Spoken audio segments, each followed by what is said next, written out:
thought a lot about what I want these videos to be. And between video editing and just finding the time to make the videos themselves, I want to keep the videos coming, but I want them to be shorter. Like I don't want 20, 30-minute long videos. I don't think y'all want to watch 20, 30-minute long videos. I want short videos, but multiple videos per week. So like 3 or 4 videos a week, keeping them to 5, 10 minutes long. So that's what I'm going to be shooting for here. So, yeah, hopefully you enjoy it. Hey, what's up, everybody? This video, we're going to go over week 1, my thoughts on week 1, and we'll also get into week 1, a little bit of what we learned in week 1, and yeah, pretty much all we're going to talk about is week 1. So, yeah, so let's get into it. So I'm going to break down all 32 NFL teams, how they did this week, and also get into all 10 fantasy teams and what I feel like they could do to improve their rosters. Nope. Change of plans. I want them to be shorter, keeping them to 5, 10 minutes long. Yeah, I just said that, didn't I? Okay, new plan. I gotta turn off notifications when I'm doing videos. Okay, so instead what we're going to do is I'm going to go over all 16 games and just give you my number one thing, just one, number one thing that I took away from all 32 NFL teams after week 1. By the way, these games are in no particular order. I just pulled them straight out of a list that I got off ESPN, so no particular order. We're just going to go game by game. All right, the first game is going to be the Arizona Cardinals versus the San Francisco 49ers. My biggest takeaway from the Cardinals might surprise you. My number one takeaway is that Larry Fitzgerald is done after this year. He will retire after this year. That's my prediction. He's getting up there in years, and I just feel like it's so easy at this point to pass the torch on to Hopkins. Number one takeaway that I had for San Francisco was that this is the hardest division in the NFL. The 49ers were the only team that lost, and they're defending NFC champs. So this is the hardest division in football. It's going to be fun to watch this year. All right, the next game is going to be the LA Rams versus the Dallas Cowboys. My number one takeaway this year for the LA Rams is that they're going to have to win off of their defense and their coaching, because it sure as hell is not going to be Jared Goff. Speaking of coaching, apparently Jason Garrett is still coaching the Dallas Cowboys. Number one thing that I learned about the Dallas Cowboys week 1 is that Jason Garrett apparently is still coaching the Dallas Cowboys. Man, they look timid when they were on offense. Man, I would not be shocked if Dallas just had another 8-8 season and missed the playoffs again. Next game is Seattle versus Atlanta. The number one thing that I learned about the Seattle Seahawks is that Russell Wilson has never won the MVP. I didn't know that. I thought surely he would have won an MVP by now, but he has not apparently won an MVP trophy before. And the reason I learned that is because he had an MVP-type performance right out of the gate, absolutely steamrolled the Atlanta Falcons. They looked like they had no answer for him. I'm really kind of excited to see what Seattle does this year. I think they're going to win the NFC West. It's a tough division, but I actually like them, and it's because of Russell Wilson. Number one thing that I learned about Atlanta after watching that game versus Seattle is that they need a second running back. It looked like it was all Matt Ryan, and obviously they were playing catch-up for a majority of the game, but just going back, looking at the stats, and then just remembering what I saw of the game, I thought that Todd Gurley really didn't have any running back help.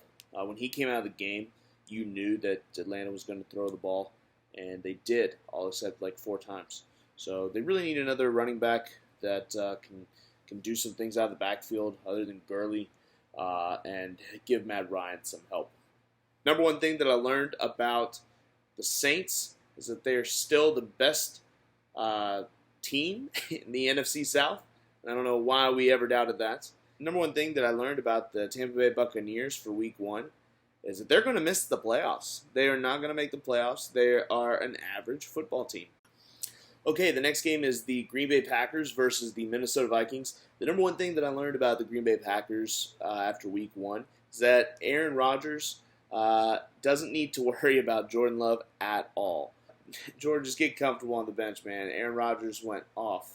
That's the number one thing I learned. Number one thing I learned about the Minnesota Vikings is that the Vikings will be the 6th seed in the NFC playoffs this year. They won't get past the Packers. The Packers are going to win the division. And the NFC West is going to have the number 5 seed wildcard spot. Toughest division in football. And so I really do believe that the Minnesota Vikings will make the playoffs, though. They'll do it as the 6th seed. All right, next up, we got the Chicago Bears versus the Detroit Lions. Number one thing that I learned about the Chicago Bears is that Mitchell Trubisky actually improved over the offseason. He looked really good. He had a dime to Jimmy Graham in the end zone and won the football game. So I think Mitchell Trubisky actually improved, which is surprising to me. I certainly learned that. Number one thing that I learned about the Detroit Lions after week one is that Matt Patricia is coaching his last season in Detroit this year. They're probably going to go somewhere like 3-13, 4-12, and just it's not going to be a good year. All right, number one thing that I learned about the Washington football team's game with the Philadelphia Eagles. It still sounds weird to say Washington football team. Hey, look, the name needed to be changed, but it just sounds weird. Washington football team versus the Philadelphia Eagles. Number one thing that I learned about the Washington football team is that they can actually win the division. Man, I still put the R word in the notes right here. I got to erase that. My wife's not going to be happy about that one. Ooh. There we go. I'll fix that. Number one thing that I learned about the Philadelphia Eagles is that Carson Wentz is not elite. I don't know if it's just the accumulation of injuries over the years or what, but he is just an average football player. All right, the next game is the Kansas City Chiefs versus the Houston Texans. The number one thing that I learned about the Kansas City Chiefs is that they should repeat this year. They look loaded on offense again, and that defense honestly just doesn't have to do much, but just every once in a while give Mahomes a turnover. So they should repeat again. Number one thing that I learned about the Houston Texans after their defeat against the Kansas City Chiefs is that Deshaun Watson definitely misses DeAndre Hopkins. That might go down as one of the worst trades in NFL history, to be honest. Baltimore Ravens versus the Cleveland Browns. Number one thing that I learned about the Baltimore Ravens is that they mean business this year. They are doubling down.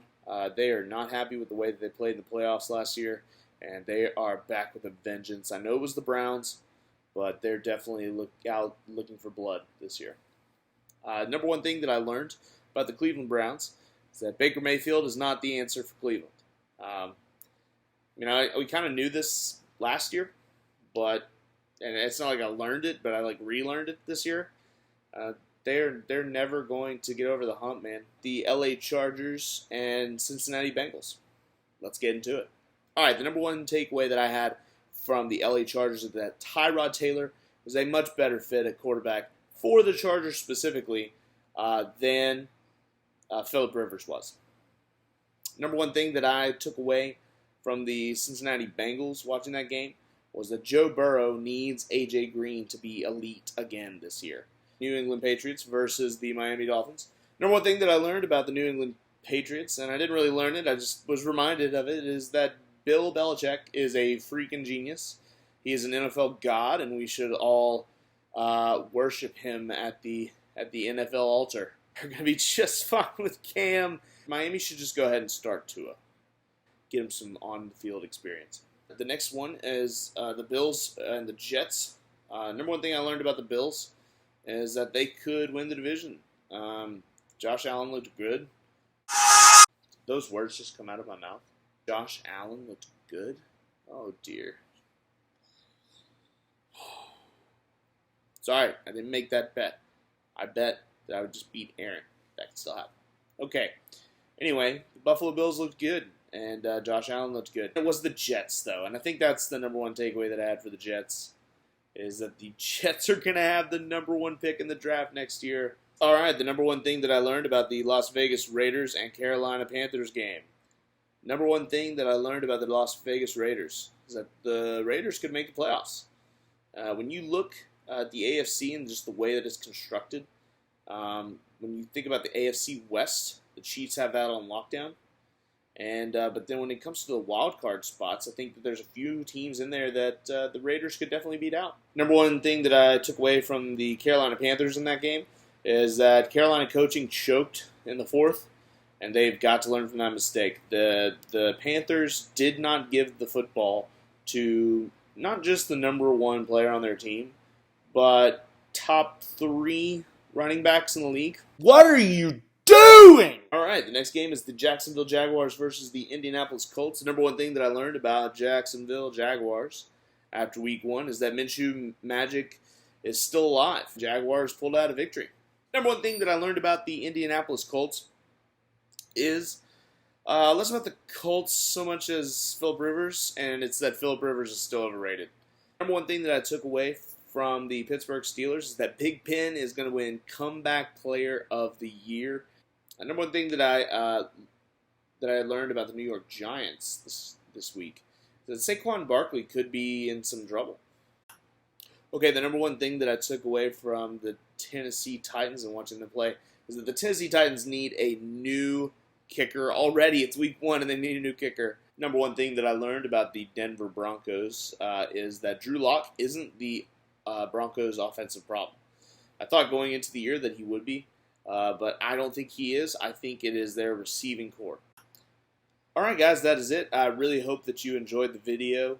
Let me know if you liked the content. I tried to shorten it, like I said, but I mean, 32 teams, that's a lot to get through.